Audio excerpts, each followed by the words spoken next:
Hello student, स्वागत है आपका एक और नए वीडियो में। आज हम कार्ल जंग के famous work the undiscovered self की समरी को अच्छी तरीके से समझ रहे हैं। इस बुक में कार्ल जंग ने हमें बताया है कि कितना ज़रूरी होता है किसी इंसान के लिए अपने आप को जानना। आज हम दुनिया भर को तो जानते हैं, लेकिन हम अपने आप को ही नहीं जानते हैं, और इसीलिए इस बुक का टाइटल है द अनडिस्कवर्ड सेल्फ। यानी हमने अभी भी अपने सेल्फ को यानी अपने आप को डिस्कवर नहीं किया है, नहीं समझा है। तो इस बुक में वो इसी टॉपिक के बारे में बात करते हैं कि कैसे आज हर इंसान को अपने आप को समझने की ज़रूरत है कि वो एक इंडिविजुअल है और वो सोसाइटी से अलग है। तो चलिए अब हम लोग इस वर्क की समरी को अच्छी तरीके से समझते हैं। अनडिस्कवर्ड सेल्फ को कार्ल जंग ने 1957 में लिखा था और इसमें 7 एसेज हैं। तो ये सीरीज ऑफ एसेज हैं जिन्हें जंग ने लिखा था, और इसमें ये अपनी डिसकंटेंट को प्रकट कर रहे हैं। वो बता रहे हैं कि वो कितनी ज़्यादा निराश हैं कि आज हर कोई सोसाइटी के साथ कदम से कदम मिलाकर आगे बढ़ रहा है। जैसे सोसाइटी सोचती है वैसे ही हर इंसान सोच रहा है, किसी भी इंसान की अपनी सोच नहीं रह गई है। तो वो एक्सप्रेस कर रहे हैं अपने डिसकंटेंट को और बता रहे हैं कि कैसे मास मूवमेंट्स यानी जो जन आंदोलन होते हैं और डिक्टेटरशिप्स यानी कि जब एक ही इंसान का रूल हो जाता है, जैसे जर्मनी में हिटलर एक डिक्टेटर था, यानी कि वो एक तानाशाह था, तो उसकी वजह से दुनिया पर कितना बुरा असर पड़ता है और कैसे इस वजह से इंडिविजुअल यानी एक इंसान की कोई पहचान नहीं रह जाती, वो इनसिग्निफिकेंट हो जाता है। यानी कि वो जो इंसान है उसकी लाइफ मीनिंगलेस हो जाती है और वो कभी समझ ही नहीं पाता कि दुनिया में उसका क्या रोल है, क्योंकि वो मास मूवमेंट्स में इन्वॉल्व हो जाता है, समाज में इन्वॉल्व हो जाता है। At the heart of Jung's thesis is the assertion that modern society with its rationalism and mass culture undermines individuality, leading to a disconnection from the inner self। तो जंग की थीसिस का जो सबसे बड़ा पॉइंट है यानी हार्ट है, वो ये है कि कैसे जो मॉडर्न सोसाइटी है अपने रैशनलिज्म से, अपने मास कल्चर से, यानी सभी लोग एक जैसी चीज़ें करते हैं सोसाइटी में, इसकी वजह से इंसानों की इंडिविजुअलिटी खोती जा रही है। क्योंकि हर इंसान दूसरे से अलग होता है, वो एक इंडिविजुअल है, लेकिन हम इस बात को भूल चुके हैं और हमारे इनर सेल्फ, अपनी अंतरात्मा से हम डिसकनेक्टेड हो गए हैं। हमारा कोई कनेक्शन ही नहीं रह गया अपने आप से। जंग provides readers with practical strategies. तो इस वर्क में वो हमें स्ट्रैटेजीज भी बताते हैं कि किस तरीके से हम सेल्फ डिस्कवरी की जर्नी पर जा सकते हैं, अपने आप को कैसे जान सकते हैं। For instance he advocates for the engagement with dreams. तो वो कहते हैं कि सपनों की मदद से, सिंबल्स की मदद से हम अपने अचेतन मन यानी अनकॉन्शियस माइंड को समझ सकते हैं। Throughout the book Jung gives thorough examples and makes comparisons to emphasise the importance of individual living and self knowledge. तो पूरी बुक में ही उन्होंने बहुत सारे एग्जाम्पल्स दिए हैं और कंपेरिजन्स किए हैं, ये बताने के लिए कि कैसे एक इंडिविजुअल लिविंग और सेल्फ नॉलेज कितनी ज़्यादा ज़रूरी है। यानी कि हमें अपने आप को समझना और परखना अच्छी तरीके से आना चाहिए, तभी हम दुनिया को अच्छी तरीके से जान पाएंगे। Jung begins by explaining how rationality, reason and critical reflection are a part of being human। तो जंग अपने वर्क की शुरुआत करते हैं जहाँ पे वो बताते हैं कि एक इंसान होने के नाते रैशनल रहना, रीजन आउट करना यानी कि किसी भी चीज़ का कारण जानना, क्रिटिकल रिफ्लेक्शन यानी किसी के बारे में अच्छी तरीके से सोचना, ये सारी चीज़ें ह्यूमन बीइंग होने का एक हिस्सा होती हैं, पार्ट होती हैं। लेकिन आज हम इस बात को भूल चुके हैं। People most of the time feel extremely comfortable in large groups. लेकिन आज लोगों को बड़े बड़े ग्रुप्स में कंफर्ट महसूस होता है, जहाँ पर फैनेटिज्म यानी कि पागलपन एग्जिस्ट करता है और जहाँ पर एक इंसान लीडर बनकर बैठ जाता है और वो जैसा कमांड करता है बाकी के लोग भी वैसा ही करते जाते हैं। तो लोगों को इस बात में बहुत खुशी होती है कि वो एक बड़े ग्रुप का हिस्सा है, वो खुद किसी बात को नहीं सोचना चाहते हैं। तो वो एक ऐसे ग्रुप का हिस्सा बनना चाहते हैं जहाँ पे एक आदमी सोचता है और सारे आंसर्स देता है और दूसरे लोगों को कमांड करता है। People become numbers in a statistic. तो जंग कहते हैं कि लोग बस एक नंबर बनकर रह जाते हैं उन आंकड़ों में। जंग gives an example with medicine. फिर वो एक एग्जांपल देते हैं मेडिसिन के बारे में और कहते हैं कि आज जितनी भी मेडिसिन डिस्कवर हो रही हैं उन मेडिसिन्स की डिस्कवरी करने के लिए साइंटिस्ट बस समाज को एज अ होल देखते हैं, जनरली किसी चीज़ को देखते हैं, एक इंसान को इंडिविजुअल समझ के वो मेडिसिन डिस्कवर नहीं करते।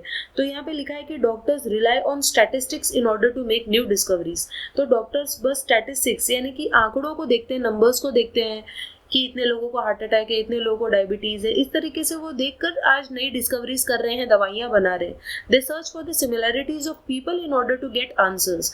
तो वो लोगों में सिमिलैरिटीज ढूंढते हैं और अपने आंसर्स को तलाश करते हैं।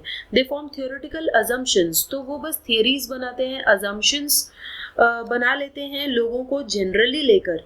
तो जंग डिबेट करते हैं इस चीज़ को लेकर और कहते हैं कि जो सच्चाई है, रियलिटी है, वो इरेगुलरिटीज़ होती हैं सच्चाई में। हम किसी चीज़ को जनरलाइज नहीं कर सकते क्योंकि हर इंसान दूसरे इंसान से अलग होता है। तो हम कैसे कह सकते हैं सारे इंसानों के बारे में कि यही बात ठीक है, क्योंकि हर इंसान दूसरे इंसान से अलग होता है। He explains in order to know a human being completely one must get rid of statistics. तो जंग कहते हैं कि अगर किसी इंसान को हमें कंप्लीटली समझना है तो हमें आंकड़ों से बाहर आना होगा, जनरलाइज करना भूलना होगा और अजम्पशंस भी नहीं लगाने होंगे। तब हम समझ पाएंगे कि हर इंडिविजुअल यूनिक होता है और हम ठीक तरीके से दवाइयाँ बना पाएंगे और डिस्कवरीज कर पाएंगे। In society there are two major powers of mass organisation. अब इसके बाद जंग हमें बता रहे हैं कि कैसे हमारे समाज में लोगों को इकट्ठा करने के दो तरीके हैं आज।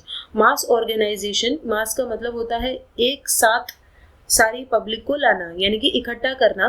तो वो कहते हैं कि धर्म आज हमें जोड़ता है एक साथ, और दूसरा है स्टेट यानी कि गवर्नमेंट। तो एक है चर्च और दूसरा है स्टेट। तो सेकेंड चैप्टर में जंग कहते हैं, कंपैरिजंस करते हैं और बताते हैं कि कैसे जो चर्च है यानी कि जो रिलीजन है और जो स्टेट यानी कि गवर्नमेंट है, उनमें बहुत ज़्यादा सिमिलैरिटीज़ हैं। और आज वो जानते हैं दोनों, चर्च और स्टेट, की किस तरीके से मासेस यानी कि पब्लिक को कैसे कंट्रोल में लाना है, कैसे कंट्रोल करना है। तो ये दोनों ही चर्च और स्टेट यानी कि रिलीजन और जो स्टेट है गवर्नमेंट, वो लोगों के अंदर डर पैदा करते हैं और टेरराइज करते हैं लोगों को ताकि लोग ओबीडियंट बने, उनका कहना माने। मास थिंकिंग मेक्स पीपल ब्लाइंड। और जब लोग इस तरीके से एक साथ एक ही चीज़ सोचने लगते हैं गवर्नमेंट के प्रभाव में आकर, तब वो अंधे हो जाते हैं, ब्लाइंड हो जाते हैं, यानी कि वो ठीक तरीके से सोच ही नहीं पाते कि एक्चुअली सच क्या है और झूठ क्या है। वो बस अंधे हो जाते हैं और जो दूसरा आदमी कर रहा होता है वो बस वही करने लगते हैं, यानी वो भेड़ चाल में फंस जाते हैं, भेड़ों की तरह एक के पीछे एक चलते जाते हैं। And unable to have personal interactions, वो पर्सनल इंटरेक्शंस नहीं कर पाते, यानी अपने आप से नहीं कुछ सोच पाते और ना ही दूसरे आदमी से ठीक तरीके से कुछ बात कर पाते हैं, डिफरेंट आइडियाज़ को एक्सचेंज नहीं कर पाते और ना ही कोई पर्सनल नॉलेज अटेन कर पाते हैं। सो कार्ल जंग अपने डीप कंसर्न को यहाँ पर प्रकट कर रहे हैं, एक्सप्रेस कर रहे हैं कि वो बहुत ज़्यादा कंसर्न है, परेशान है इस तरह के रिलीजियस फैनेटिज्म से, यानी धार्मिक पागलपन को लेकर वो काफ़ी ज़्यादा चिंतित हैं। ही बिलीव्स, यानी कि जो कट्टरता है हमारे समाज में, उसको लेकर वो बहुत ज़्यादा चिंतित है। He believes this to be a psychic infection almost impossible to kill. तो वो कहते हैं कि ये एक इन्फेक्शन की तरह है जिसे रोका नहीं जा सकता। He believes that belief is no substitute for inner experience and that the fanatics don't see or understand this. तो वो कहते हैं कि ये जो हमारी सोच है वो हमारे इनर एक्सपीरियंस का कभी भी सब्स्टिट्यूट नहीं बन सकती, क्योंकि अंदर से अंदरूनी आवाज़ जो आएगी वो हमें सच क्या है झूठ क्या है ये फैसला लेने में हेल्प करती है, हमारी सोच इसमें हमारी हेल्प नहीं करती। तो वो कहते हैं लेकिन इस तरह की कट्टरता की वजह से इंसान डरने लगता है और दूसरे लोगों का गुलाम बन जाता है और अपना खुद का ओपिनियन ही भूल जाता है। In the next chapter Jung begins to explain how men might possess knowledge of their surroundings. अगले चैप्टर्स में जंग बताते हैं कि कैसे इंसान, आज का जो इंसान है वो अपने आसपास की दुनिया के बारे में नॉलेज तो रखता है, लेकिन उसका खुद का दिमाग उसके लिए आज एक मिस्ट्री बन चुका है। वो नहीं जानता कि उसका खुद का दिमाग उसे क्या कह रहा है, उसका दिमाग उसके लिए आज एक कन्फ्यूजन बन के रह गया है। He describes man as a unique phenomena that can not be compared to anything else. तो कार्ल जंग कहते हैं कि इंसान एक अलग ही चीज़ है, एक अलग ही पर्सनालिटी है जिसे हम किसी और चीज़ के साथ कंपेयर नहीं कर सकते।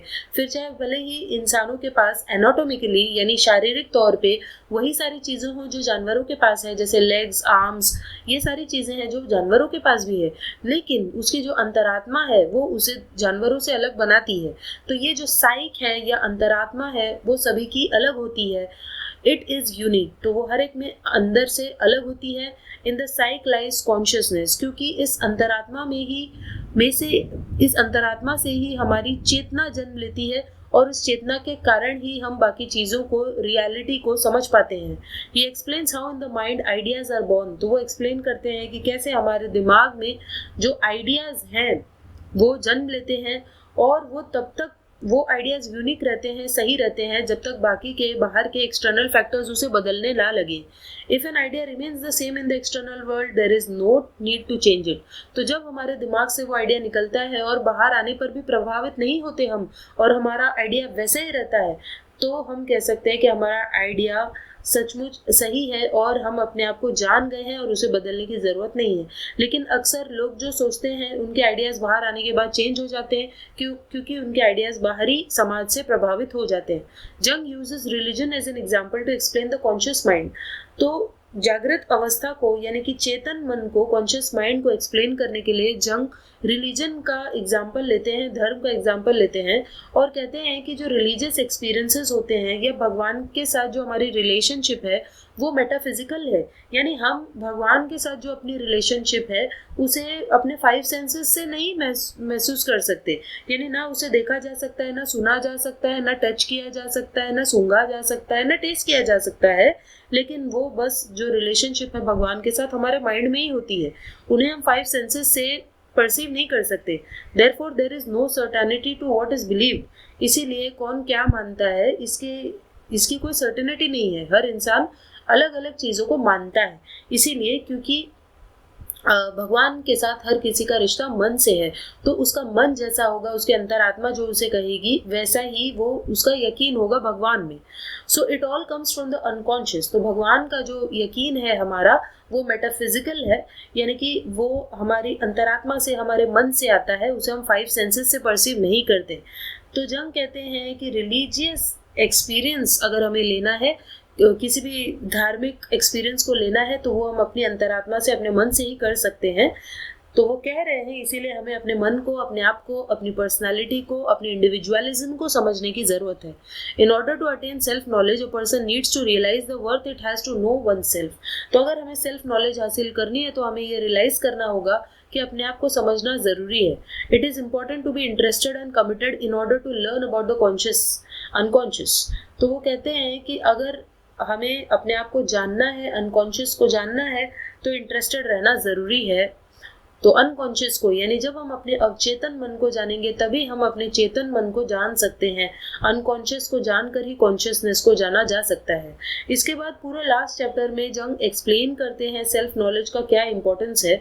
इफ मैन न्यू देमसेल्व्स, अगर इंसान अपने आप को जान जाएगा तो जो फैसले वो लेगा, जो डिसीजंस वो लेगा वो अच्छे होंगे, और वो सही डिसीजंस के कारण ही समाज में बदलाव आ पाएगा।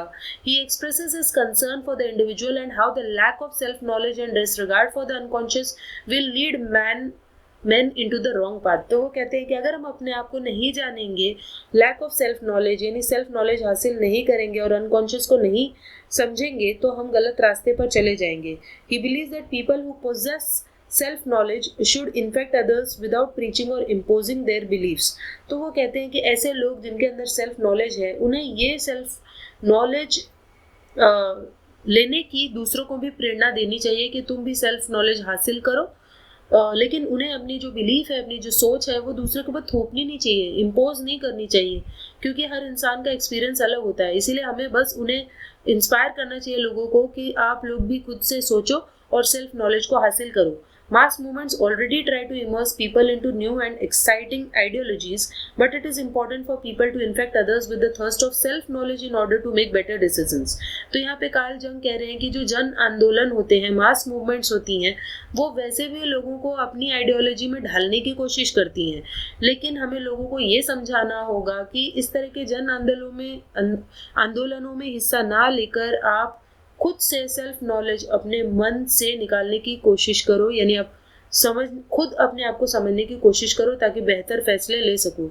जंग is extremely concern with the individual because ultimately the world depends on him and the decisions he makes with a clear sense of himself and his psyche। तो जंग जो है वो इंडिविजुअल के साथ कंसर्न्ड है, उन्हें इस बात की चिंता है कि इंसान अपने आप को समझे, क्योंकि पूरी दुनिया उस इंसान पे डिपेंड करती है। तो जब वो इंसान अपने आप को समझेगा तब वो बेहतर फैसले लेगा और उससे हमारी सोसाइटी बेहतर बनेगी। लेकिन दुनिया ऐसा नहीं करती। रोज लोग एक दूसरे में सिमिलैरिटी खोजने की कोशिश करते हैं और लोगों को एक ग्रुप की तरह देखते हैं, चीज़ों को जनरलाइज करके देखते हैं और ये एक फैशन हो गया है। लेकिन इट इज़ इम्पॉर्टेंट, ये बहुत ज़रूरी है कि हम ये याद रखें कि हर इंसान एक इंडिविजुअल है और कोई भी इंसान दूसरे की तरह नहीं हो सकता, दो इक्वल ह्यूमन बींग्स नहीं हो सकते। कार्ल जंग emphasizes the damage that dictatorship caused to the individual and how as humans we should try to understand our consciousness and its foundations। तो वो पूरे अपने वर्क में यही बता रहे हैं कि कैसे जन आंदोलनों की वजह से, मास मूवमेंट्स की वजह से और तानाशाही यानी डिक्टेटरशिप की वजह से इंडिविजुअल्स को क्या नुकसान होता है और कैसे एक इंसान को अपने आप को समझने की कोशिश करनी चाहिए और सेल्फ नॉलेज हासिल करने की कोशिश करनी चाहिए। सो आई होप आपको ये वर्क अच्छी तरीके से समझ में आ गया होगा और फिर भी इससे रिलेटेड कोई डाउट है तो आप कमेंट करके पूछ सकते हैं।